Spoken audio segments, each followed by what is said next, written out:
Solange Couto revela história com Jorge Lafon. Jair Bolsonaro vai parar na papuda. Felca recebe milhares de ameaças de crianças na internet. Filho gay de cantora evangélica posta foto com o namorado. Supostas vítimas de Michael Jackson voltam a pedir dinheiro para a família. Wagner Moura é alvo de crítica de ex-juiz. Essas e outras no nosso rolinho de notícias, agora no ar.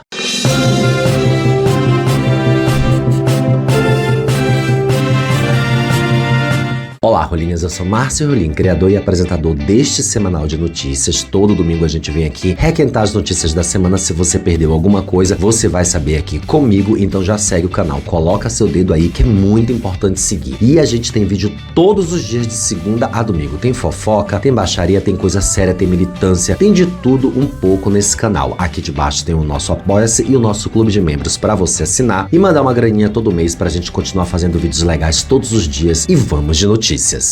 Papudinha. Começando aí o bloco sempre com a parte política, o ministro Alexandre de Moraes, do Supremo Tribunal Federal, STF, decidiu nessa quinta-feira, agora no dia 15, transferir Jair Bolsonaro para a Sala de Estado-Maior no 19º Batalhão da Polícia Militar, a chamada Papudinha. A determinação de Moraes é para que Bolsonaro cumpra sua pena privativa de liberdade de 27 anos e 3 meses por trama golpista no novo local onde estão presos o ex-ministro da Justiça de Bolsonaro, que é o Anderson Torres, e o ex-chefe da Polícia Rodoviária Federal, o Silvinei Vasquez. O Bolsonaro, no entanto, ficará em uma cela separada. Ele vai ter direito à assistência médica integral dos médicos particulares que anteriormente eram cadastrados. Agora ele não precisa mais de necessidade de comunicação prévia e deslocamento imediato para hospitais em caso de urgência, devendo a defesa apenas comunicar nos autos no prazo de 24 horas, né? Vale ressaltar que a cela é bem maior do que a que ele estava antes na Polícia Federal em Brasília. Tem geladeira, tem um banheiro amplo, são 65 metros quadrados. Ele agora tem direito à visita da família, fisioterapia, pode receber 2 líderes religiosos e, como vocês podem ver pelas fotos aí, é um apartamento muito maior do que o apartamento de milhões de brasileiros, né? Tem cama de casal nova, colocada agora, enfim, tem um quintal. Eu não vi razões para comemoração das pessoas na internet, tá? Até porque a ala em que ele está é uma área na Papuda chamada de Papudinha, justamente porque ela é uma área isolada, privativa, mais segura e sim, historicamente recebe criminosos do tipo dele, que deram golpes. Mas essas regalias todas não fazem sentido. O Eduardo Bolsonaro entendeu que essa transferência é estratégica para que o pai não exerça influência nas eleições de 2026, como se isso fosse plausível. Ele fez um vídeo chamando o ministro de psicopata e chorando as pitangas. Assistam. Alexandre de Moraes acaba de ordenar a transferência de Jair Bolsonaro, da Superintendência da Polícia Federal, para o Presídio Comum, a Papudinha, né? Isso daí demonstra mais uma vez a sua total insensibilidade, a sua psicopatia, porque a gente sabe que além de não ter cometido crime algum, de não ter havido nenhuma tentativa de golpe no Brasil, e que a prisão de Bolsonaro só serve para tirá-lo da corrida presidencial, e a todo custo o Alexandre de Moraes ainda quer que ele não tenha influência sobre as eleições desse ano. Este é o motivo real, o motivo político pelo qual Alexandre de Moraes não cede em enviar Bolsonaro para uma prisão domiciliar, o que já seria injusto por si só, em virtude de outros casos muito mais leves, como o do ex-presidente Fernando Collor, estar em prisão domiciliar sob decisão de Alexandre de Moraes por ter apneia do sono. Não preciso entrar aqui nos detalhes das condições de saída de Bolsonaro, que são muito mais gravosas, vocês todos conhecem. Então, fica aqui a denúncia, porque ela tem que ser feita para nós sabermos contra quem nós estamos lidando e dizer também que esse ano é crucial para a gente conseguir reverter isso tudo que está acontecendo no Brasil. Todos nós podemos fazer alguma coisa. Eleger senadores comprometidos com a causa da liberdade e também apoiar um presidente que não compactue com esse sistema. Deus quiser, o Brasil vai sair dessa ainda mais forte e representará o fim de psicopatas como Alexandre de Moraes com o poder da caneta. Recanto do Chifre Partido. Ai, ai, ai. Vocês lembram que na semana passada nós contamos que o endereço da sede da Polícia Federal em Brasília havia sido marcado no Google Maps como Recanto do Brocha Soluçante? Então, após a transferência do ex-presidente Jair Bolsonaro do PL para a Papudinha, as proximidades do local receberam novamente um nome diferente nas localizações do Google Maps. Quem pesquisa o local no Maps se depara com nomes como Recanto do Soluço 3, Recanto do Chifre Partido, bandido, monumento ao soldador desconhecido e centro de soluço para golpistas. Quem fez os trocadilhos com a situação de Bolsonaro apontou aí as nomeações dos serviços do Google, que acabou sendo replicado nos aplicativos de transporte, incluindo a Uber. Os locais contam com mais de 50 avaliações de usuários que ironizam a situação de Bolsonaro. Essa não é a primeira vez que o local em que Bolsonaro cumpre uma pena é alterado no Google Maps. Eu falei aí no começo da notícia, né? Da mesma forma que o Google removeu o endereço anterior, a empresa fará a mesma coisa com esses novos pontos aí em breve. Então quem quiser, tire logo seus prints.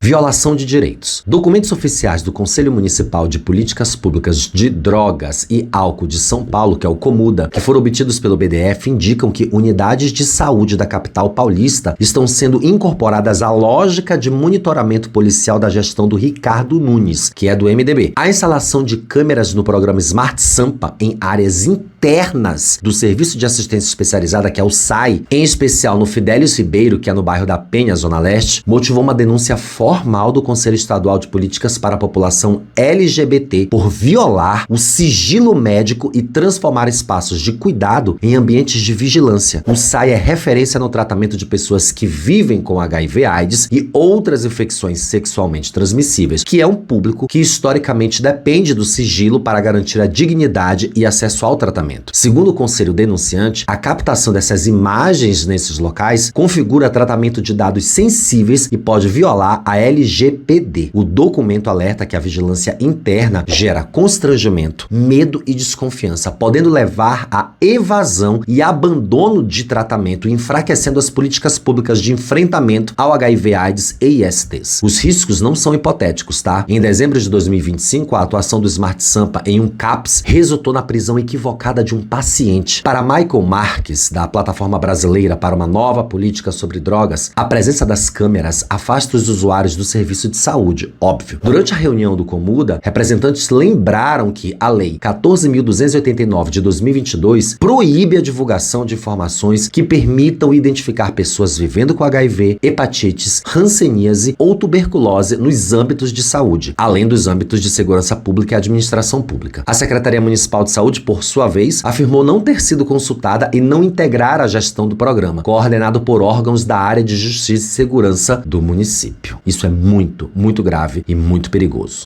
Grandes igrejas. Quem diria, hein? A senadora Damares Alves, do Republicanos do Distrito Federal, divulgou a lista com os nomes de igrejas e pastores investigados pela CPMI que apura as fraudes no INSS. A publicação ocorre após a parlamentar ser cobrada publicamente pelo pastor Silas Malafaia, líder da Assembleia de Deus Vitória em Cristo, que a chamou de linguaruda por expor as ligações de religiosos com o esquema sem dar nomes. No último domingo, Damares afirmou que a comissão parlamentar tem sofrido pressões de pessoas e instituições que buscam atrapalhar as investigações por terem identificado grandes igrejas e grandes pastores como parte dos desvios ilegais, mas não disse os nomes. O pastor Silas Malafaia cobrou da senadora Damares Alves, nessa quarta-feira agora, no dia 14, para que ela apresente provas e divulgue os nomes de igrejas e líderes religiosos que, segundo a parlamentar, estariam envolvidos em fraudes e benefícios do INSS, que é o Instituto Nacional de Seguro Social, que vocês sabem aí que teve uma grande fraude. Em vídeo publicado na rede social X, o Malafaia classificou a fala da senadora como uma acusação gravíssima e afirmou que, sem apresentação de nomes e evidências, Damares seria apenas uma leviana linguaruda. Assistam o vídeo. Só tem um grande líder. Então,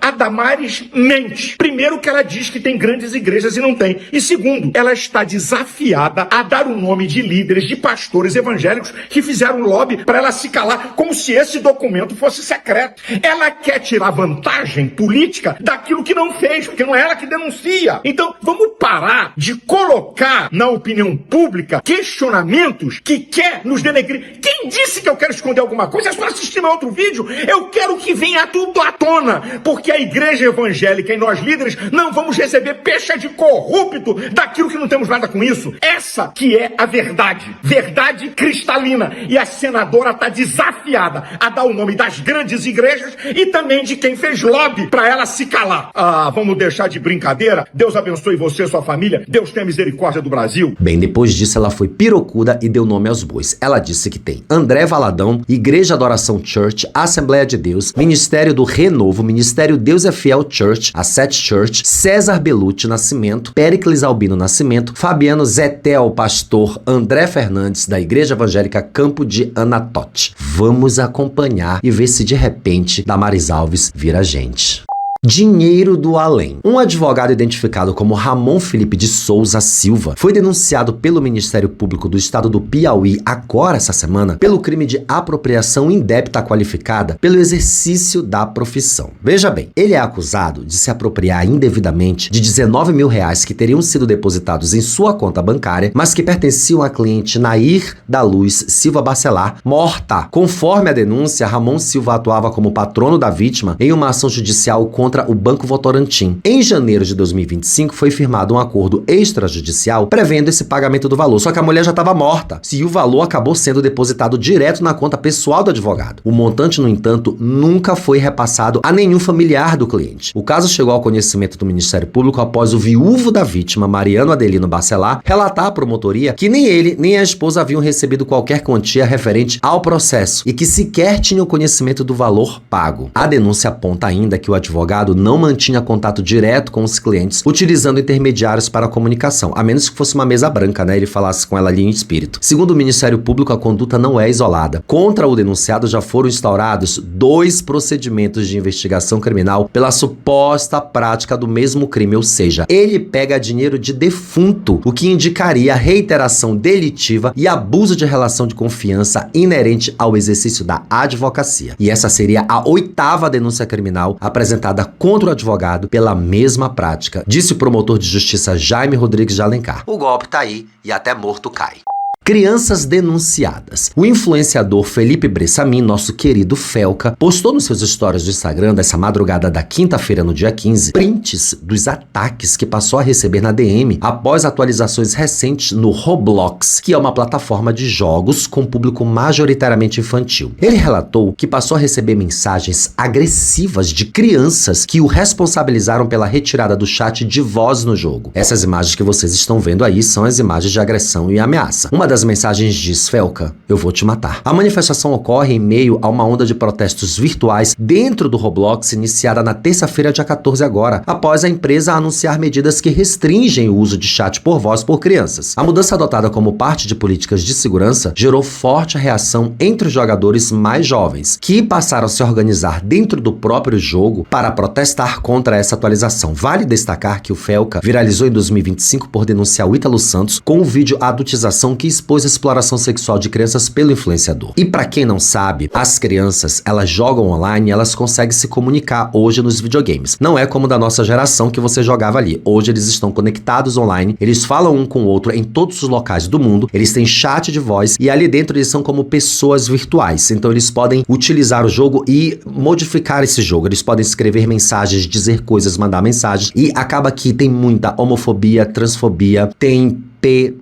porque adultos se fingem de crianças e jogam ali e falam com essas crianças no mundo inteiro. Elas podem trocar arquivos, elas podem mandar mensagens, inclusive essas mensagens podem ser expostas ali no meio do jogo, como vocês viram nas fotos que a gente passou, que tem várias plaquinhas com ameaças ao Felca. Então acontecem muitas coisas, muitos problemas dentro desses jogos, entre pessoas que estão jogando esses jogos. O videogame mudou muito. Hoje ele é uma plataforma interativa de amplo espectro e que é como se fosse uma espécie de rede social. A Roblox, que é uma plataforma de jogos com público majoritariamente infantil, quebrou o silêncio essa semana e, em contato com o Metrópolis, a empresa afirmou que adotou as novas medidas de verificação de idade para manter a segurança dos usuários. O comunicado também condena as ameaças feitas contra o influenciador Felca. Além disso, a plataforma também informou que estão sendo adotadas atualizações regulares na tecnologia responsável ali por estimar a idade dos usuários. Isso é muito importante. A partir de uma ferramenta de estimativa facial. Em publicação feita nos stories do Instagram, na madrugada dessa quinta-feira, agora no dia 15, o Felca relatou que passou a receber mensagens agressivas de crianças que o responsabilizaram pela retirada do chat de voz do jogo, que é uma loucura.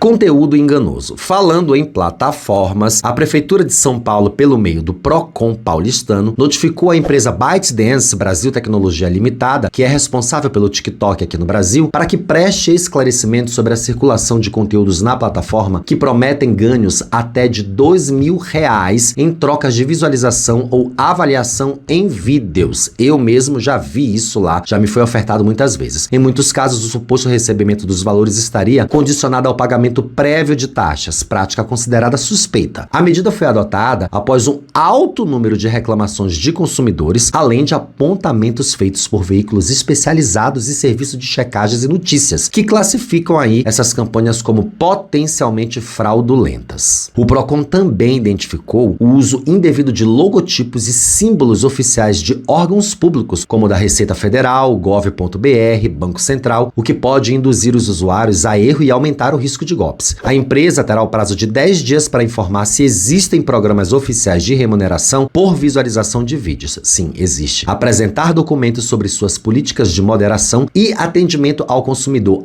além de detalhar um plano de ação para evitar novas ocorrências. O Procon vai ter muito trabalho, porque a ByteDance não responde nem os maiores usuários da plataforma, não responde à justiça, não responde absolutamente ninguém. Eles dizem que é tudo lá na China e eles não estão nem aí.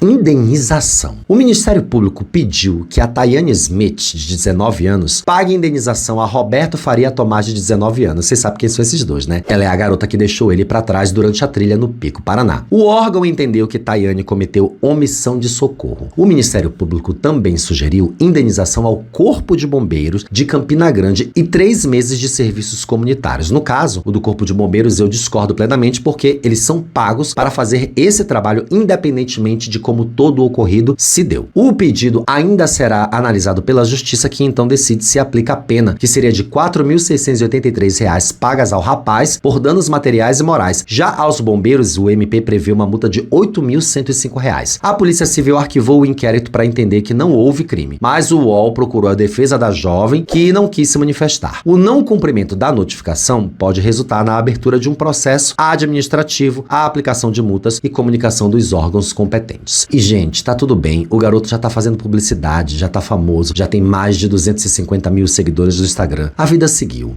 Golpista presa. Que delicinha, hein? Uma mulher de 51 anos com mandado de prisão por envolvimento nos atos golpistas de 8 de janeiro de 2023 foi presa agora no domingo dia 11 em Divinópolis, que é um município de Minas Gerais, após uma denúncia anônima. A informação foi confirmada pela Polícia Federal de Divinópolis. De acordo com a Secretaria de Segurança do Estado de Justiça e Segurança Pública, que é o Sejusp, Evandra do Rosário de Souza deu entrada no presídio de Divinópolis 1 ainda no domingo e permanece à disposição da Justiça. O G1 entrou em contato com a defesa dela, mas ninguém se manifestou, muito menos a família. Em nota, a Polícia Militar afirmou que militares do 23º Batalhão receberam uma denúncia anônima sobre uma pessoa com mandado de prisão em aberto e, com base nas características repassadas, abordaram a suspeita na rua Centralina, no bairro de Santa Clara. Se tem as características é porque a lata dessa mulher aparece nas imagens do golpe de 8 de janeiro. E tem muita gente ainda para ser presa, viu? Muito foragido. O Lula vai ter que reeleger e cumprir mais um mandato e prender toda essa galera. Trans na penitenciária. Um episódio de violência marcou a madrugada desse domingo, no dia 11, na penitenciária 1 de Galha, no interior de São Paulo. Um detento ateou fogo na própria companheira, que era uma mulher trans. Eles tiveram desentendimento dentro da unidade prisional. A ocorrência foi confirmada pela Secretaria de Administração Penitenciária, que é a SAP, que acompanha aí de perto o caso. O site Fino publicou que, segundo informações oficiais, o casal vivia na ala LGBT da penitenciária. A vítima dormia quando o agressor utilizou removedor de esmalte como combustível e iniciou o incêndio. A ação mobilizou rapidamente a equipe de segurança do presídio, que conseguiu conter as chamas e prestar os primeiros socorros e acionar o resgate médico. A mulher trans foi encaminhada imediatamente em estado grave ao Hospital das Clínicas de Marília, onde recebeu atendimento especializado e cuidados corretos, e rapidamente ela foi acolhida. Após esses cuidados, ela retornou à unidade prisional e, de acordo com a SAP, apresenta um quadro clínico estável. aceitável.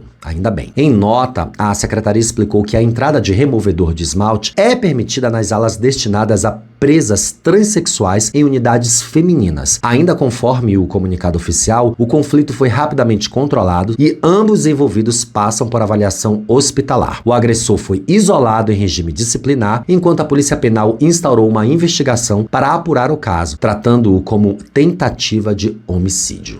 Ex-padre condenado. O ex-padre Bernardino Batista dos Santos, de 78 anos, foi condenado pela Justiça de Minas Gerais a 24 anos e 9 meses de prisão em regime fechado pelo crime de estupro de vulnerável contra mais de 60 crianças com idades entre 3 e 11 anos. Nós demos aqui no jornalzinho no ano passado a prisão dele, não sei se vocês lembram. Além da pena, a Justiça determinou o pagamento de 30 mil por danos morais. As investigações apontam que os abusos aconteciam desde meados de 1975 em uma fazenda no município de Tiros, na região do Alto do Parnaíba, em Minas Gerais. O último caso registrado teria ocorrido em 2016, quando uma vítima de 3 anos foi abusada durante um casamento realizado em uma fazenda. Ele realizava o casamento. O caso foi denunciado à polícia somente em agosto de 2024, o que deu início a uma grande investigação. Bernardino Batista foi preso em outubro do mesmo ano, mas foi solto pouco mais de um mês depois, por decisão da justiça, e passou a aguardar o seu julgamento em liberdade condicional com uso de tornozeleira eletrônica. Agora saiu a pena e ele será preso. Ainda que velho, ele cumpra pelo menos parte dessa prisão. Pedido de indenização. Supostas vítimas de abuso sexual por parte de Michael Jackson estão pedindo 200 milhões de dólares de indenização ao espólio do cantor na justiça americana. A informação é do site TMZ. Em 2020, Frank Cascio e seus irmãos já teriam fechado um acordo milionário com a família do rei do pop, tá? Mas em 2024, a família Cascio entendeu que o acordo foi feito sob coação, resolvendo então pedir mais dinheiro na justiça. Frank foi assistente de Michael Jackson, vocês estão vendo ele aí nas fotos, de quem se considerava um amigo próximo e chegou inclusive a defendê-lo publicamente diversas vezes. Depois ele mudou a sua postura, né? Mudou de lado, o caso foi levado para o tribunal nessa quinta-feira, no dia 15. O advogado Maurice Singer, que representa o espólio do Michael Jackson, afirmou que se trata de um caso de extorsão. Do outro lado, Howard King, que é o advogado dos Cascio, afirma que os abusos ainda causam muito sofrimento a seus clientes, que já receberam muita grana por isso, tá? Howard King contou que, quando foi contratado para defender as supostas vítimas em 2024, entrevistou cada um dos 5 irmãos para entender tudo sobre os abusos supostamente cometidos por Michael Jackson. O resultado, ele afirma, que são mais de 10 horas de depoimentos gravados em vídeo. O advogado sustenta o pedido de 200 milhões de dólares no fato de que Michael Jackson pagou cerca de 25 milhões a um único acusador, que é o Jordan Chandler, que é um dos mais famosos aí, por um único episódio de abuso ali nos anos 90. No caso da família Cascio, há supostas 5 vítimas. Todos hoje são adultos, todos um dia defenderam Michael Jackson e hoje todos o acusam. Crítico de cinema. O ex-juiz de Tribunal de Justiça do Distrito Federal dos Territórios, Semer Age, que atualmente atua como influenciador digital e palestrante, gerou uma grande repercussão ali nas redes sociais ao criticar a postura do ator Wagner Moura durante o seu discurso, maravilhoso discurso de agradecimento no Globo de Ouro. A manifestação foi publicada por Age em suas redes sociais e já soma mais de 150 mil curtidas e mais de 10 mil comentários, além de ampla circulação no X. No texto, o ex-magistrado reconhece o mérito artístico do ator, mas afirma que Moura teria desperdiçado a oportunidade de unir o país ao adotar um discurso com viés político. Ai, esses bolsonaristas. Na publicação, Semer Age sustenta que figuras públicas, ao alcançarem reconhecimento internacional, carregam uma responsabilidade social ampliada. Segundo ele, o ator teria usado o palco para criticar um político já julgado, o que, na sua avaliação, não teria contribuído para a população brasileira e apenas reforçado divisões políticas. Ora, vá tomar banho. Esse ex-juiz também sugeriu que, caso Wagner Moura venha a vencer o Oscar, utilize o discurso para tratar de denúncias envolvendo aposentados e supostos desvios de recursos públicos. Tema que, segundo ele, ainda não foi analisado judicialmente. Tá bom, querido. Senta lá. Ex-trans. Uma paraibana identificada inicialmente como Ana Cristina decidiu, em um determinado período de sua vida, realizar a sua transição de gênero, passando a se compreender como um homem. Durante esse processo, ela fez uso de hormônios, adotou a aparência masculina e passou a se identificar socialmente como homem. Mudou seu nome para Cris L. Era DJ, como vocês estão vendo aí na foto. Com o passar do tempo, no entanto, ela afirma ter se arrependido da decisão e optou por fazer o caminho inverso, conhecido como destransição, que é o famoso caso aí do Emanuel, Cruel, que antes era Catilares. Criselle veio a público declarar o seu desejo de voltar a se reconhecer como mulher. Apenas cerca de 4 meses de batalha judicial, ela conseguiu na justiça o direito de retomar o nome de nascimento, passando a se chamar novamente Cristiane Lima. Assistam seu vídeo. A ansiedade é tão grande que o cartório só abre às 9, mas eu tô aqui desde às 8 da manhã, esperando abrir. A ansiedade é mato. Renascimento. Renascível. Ana Cristina já é renascimento. Segundo o relato, Cristiane afirma que agora busca reconstruir a sua identidade feminina e seguir a vida de acordo com a forma como se reconhece atualmente. Lembrando que todas as imagens mostradas aqui do tempo em que Ana ainda se identificava como homem são públicas e permanecem em suas redes sociais. E tá tudo bem, e agora que ela volte a ser feliz como Ana. Afronte. Lucas Santos, filho da cantora gospel ex-La Famosona, publicou fotos ao lado do namorado nas redes sociais nessa terça-feira, no dia 13. Em seu perfil no Instagram, o jovem compartilhou um álbum de imagens de um dia na cachoeira ao lado do companheiro Vinícius. Em um dos registros, o casal aparece abraçado, de sunga, coladinho. Nos comentários da postagem, Vinícius declarou a seu namorado: "Te amo, meu lindo". Seguidores de Lucas também deixaram mensagens de apoio e carinho. Muitas coisas como lindo casal, uma coisa afetuosa, muito linda, muito afronte, um afeto e carinho dignos de serem expressados e mostrados, escreveu ali uma internauta. Teve uma até que disse: "Menino de ouro, sua família é uma bênção", comentou outro usuário. Assumidamente gay, Lucas passou a ser amplamente comentado nas redes sociais lá em 2021, após publicar uma foto nu e criar um perfil em uma plataforma voltada à comercialização de conteúdo adulto, ali o OnlyFans. O perfil foi excluído meses depois. A mãe não aceita o filho, pra variar, crente sendo crente. Golpe do empréstimo. Durante uma conversa na varanda do BBB 26, ao lado do Babu Santana e Aline Campos, a atriz Solange Couto, que está falando muita merda sobre Bolsa Família e outras bolsonarices dentro da casa do BBB, falou sobre um fato delicado da sua vida pessoal. A atriz revelou ter sido vítima de um golpe financeiro aplicado por alguém muito próximo e conhecido do público. Na verdade, ela já havia falado essa história anos atrás. Solange Couto contou que a situação a levou a vender a casa onde morava com os 2 filhos ali no Rio de Janeiro, além de ter que se desfazer de todos os bens para conseguir honrar compromissos financeiros. Meu Deus, quanto dinheiro essa mulher emprestou. Ela disse que o golpe veio de um colega muito próximo. Disse ela: "Num dia eu tinha uma casa com piscina, 4 quartos, 2 carros bons na garagem e no dia seguinte eu não tinha dinheiro nem para comprar um macarrão instantâneo". Solange optou por não revelar o nome do responsável por esse golpe ali naquela conversa no BBB. No entanto, em uma entrevista no Canal Real em setembro de 2023, ela tornou pública a identidade da pessoa que teria sido Jorge Lafon, que morreu em 2003 e ficou eternizado aí pelo público como a icônica Vera Verão. Na entrevista, Solange afirmou que o episódio não era mais um peso constante em sua vida, que ela havia se recuperado, mas que deixou muitas marcas. Em seguida, ela explicou que havia confiado a ele o desejo de investir em um espetáculo teatral quando foi apresentada a uma suposta especialista em finanças, indicada como alguém super safa nessa área. Decisão que acabou desencadeando uma das fases mais difíceis de sua vida. Adeus. Arlindo de Souza, conhecido como Popeye brasileiro, morreu nessa terça-feira agora no dia 13, aos 55 anos. Morador do bairro de Águas Compridas em Olinda, em Pernambuco, ele ganhou notoriedade aí na internet ao participar de vários programas de televisão, exibindo um físico incomum, fruto da aplicação de óleo mineral no seu corpo. A causa da morte não foi informada. Pedreiro de formação, Arlindo ficou famoso por modificar o corpo com a aplicação de óleo mineral e álcool, prática que ele próprio admitia ser muito arriscada. O tamanho de seu bíceps, que chegava, era cerca de 73 centímetros e tornou-se a principal marca dele. Ele participou de atrações populares da TV brasileira, como o programa do Silvio Santos, Hoje em Dia, Super Pop, a época que era apresentado ali pelas Luciana Gimenez, que ela adorava esse tipo de coisa. As aparições renderam projeção nacional e transformaram Arlindo em uma figura conhecida nacionalmente. É muito provável que Arlindo tenha morrido por complicações da quantidade de óleo e álcool em seu corpo. Que ele descanse em paz.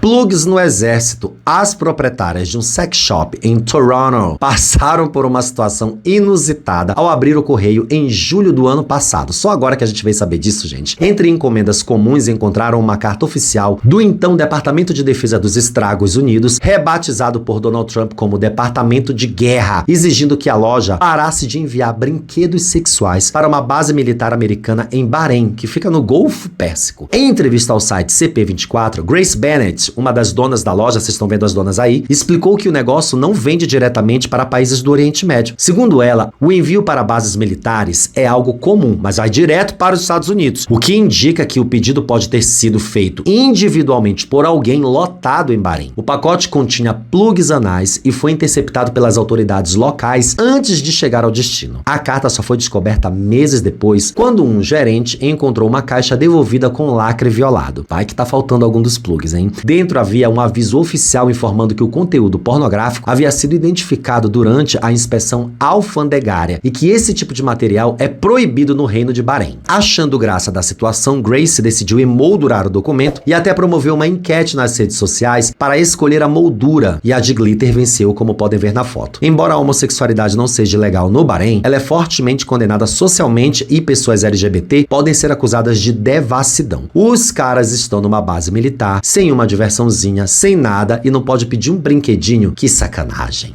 PrEP mensal. E vamos terminar essa edição com uma excelente notícia. A Agência Nacional de Vigilância Sanitária, a nossa querida Anvisa, aprovou nessa segunda-feira agora, no dia 12, o uso de lenacapavir injetável como nova estratégia de prevenção ao HIV no Brasil, que é o país referência no tratamento de HIV para o mundo todo. A decisão representa um avanço nas políticas de saúde sexual ao incorporar uma alternativa de longa duração à PrEP, hoje administrada em comprimidos diários, ampliando aí as opções para pessoas que enfrentam dificuldades de adesão ao método oral, que tem que tomar todos os dias, nem todo mundo consegue. O lenacapavir é indicado para adultos e adolescentes a partir de 12 anos, com peso mínimo de 35 gramas, que estejam em risco de infecção e testem negativo para o HIV antes do início do uso. Ou seja, é para quem não vive com HIV e que é mais uma forma segura de prevenção. Caso alguém não saiba o que é PrEP, é bom saber. Especialmente aí os héteros que mal fazem exames, acham que são imunes a IST. Enfim, existe uma prevenção além da camisinha que é 100% segura, chamada PrEP. E vale lembrar que quem menos usa camisinha são pessoas heterossexuais. Porque eles acham que camisinha é somente para evitar gravidez e eles dão a responsabilidade para as mulheres, elas que tomem anticoncepcionais, e acabam pegando doenças desses caras. A aprovação segue a recomendação feita em julho de 2025 pela OMS, que classificou o medicamento como uma das alternativas mais promissoras desde a busca por uma vacina eficaz contra o vírus. A eficácia do fármaco foi comprovada em estudos de grande impacto. A pesquisa publicada em 2024 pelo New England Journal of Medicine apontou 100% de eficácia na prevenção de HIV em mulheres. Os resultados semelhantes apareceram em análises posteriores com mais de 3.000 pessoas de diferentes gêneros, nos quais apenas 2 casos de infecção foram registrados, levantando inclusive aí a interrupção antecipada de alguns estudos. Apesar do avanço, o acesso segue como um desafio central. A UNAIDS alerta para o alto custo do tratamento, estimado em cerca de $40 mil por ano, o que pode limitar a expansão global do medicamento. Um medicamento que pode eliminar o HIV do mundo, né? Ainda assim, a aprovação no Brasil após o aval da FDA nos Estados Unidos reforça a expectativa de que o lenacapavir se torne um divisor de águas na prevenção ao HIV e contribua para a meta de eliminar a AIDS como ameaça à saúde pública até 2030. Que coisa maravilhosa seria se o governo brasileiro fizesse como fez com todos os medicamentos para HIV. Pediu a quebra de patente, começou a distribuir gratuitamente à população. Enfim, previnam-se, usem camisinha, tomem PrEP, façam exames pelo menos 2 vezes ao ano. Muito obrigado para quem chegou até aqui o final dessa edição. Não esquece de seguir o canal, por favor, coloque o seu dedinho aí. Eu espero que a galera nova que tá chegando já saiba que todo domingo tem um jornalzinho. Eu espero que vocês gostem. Vocês me mandam muitas notícias legais por DM, eu coloco algumas aqui. É muito importante a contribuição de vocês. Aqui debaixo tem o nosso Apoia-se, o nosso clube de membros, para você mandar uma graninha qualquer para continuar fazendo os vídeos legais todos os dias da semana. Bem aqui está passando o último rolinho de notícias para você continuar maratonando no canal. Um grande beijo e até o próximo. Tchau!